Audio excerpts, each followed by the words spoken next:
Veg Fest is now just about a week and a half away, and everyone is getting so excited about what's to come.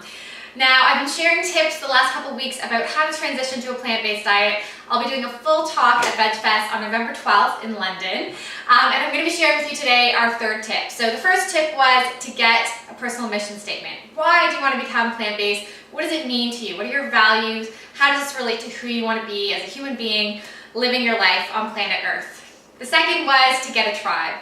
Find people who are either at the same starting point as you or who have been doing this for a long time that you can learn from.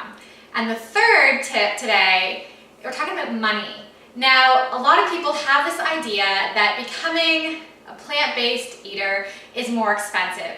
And the reason that there's this myth is because a lot of times when people are transitioning, they're thinking about eating mock meats, they're thinking about eating all those fancy health food store foods like goji berries and cacao nibs.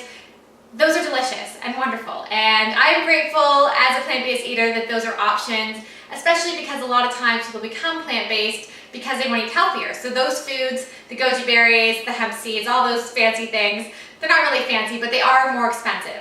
But you don't need to eat those on a plant-based diet.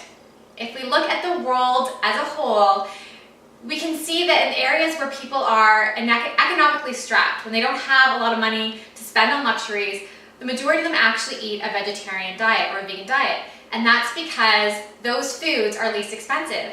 Meat actually has a lot of costs, and I'm not just talking about the cost to the environment and humanity and compassion and all those things. I'm talking about the price point. It's expensive to produce meat because of the resources that go into creating it. You can grow a lot more beans and rice on a field than you can cows. Okay, so that's why when we look at foods that are plant-based, that are going to sustain you, going to get you that full feeling, give you that energy that you need, we can go to the plant world. And I'm going to show you some foods that you probably already have in your cupboards, that you probably are so used to making. They're very easy and they're very inexpensive. So I'm just talking about beans, black beans, lentils, chickpeas, peas especially, rice is another one. Rice can go with anything, and there are variations of rice, but get what's going to work with you where you're starting at, okay? You don't need anything fancy to start a plant-based diet. The key is that you're eating for a way that supports your mission statement, okay? So whatever those reasons are for you becoming plant-based, you can eat that on a budget, promise you.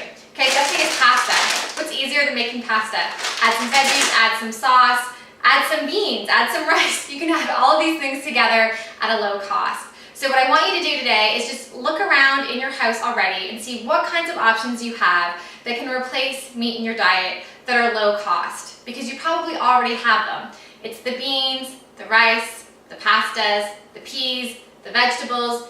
You've already got it there with you. You can also go to the grocery store, take a look at how much meat costs, and take a look at how much those other alternatives cost, and you can see the difference already.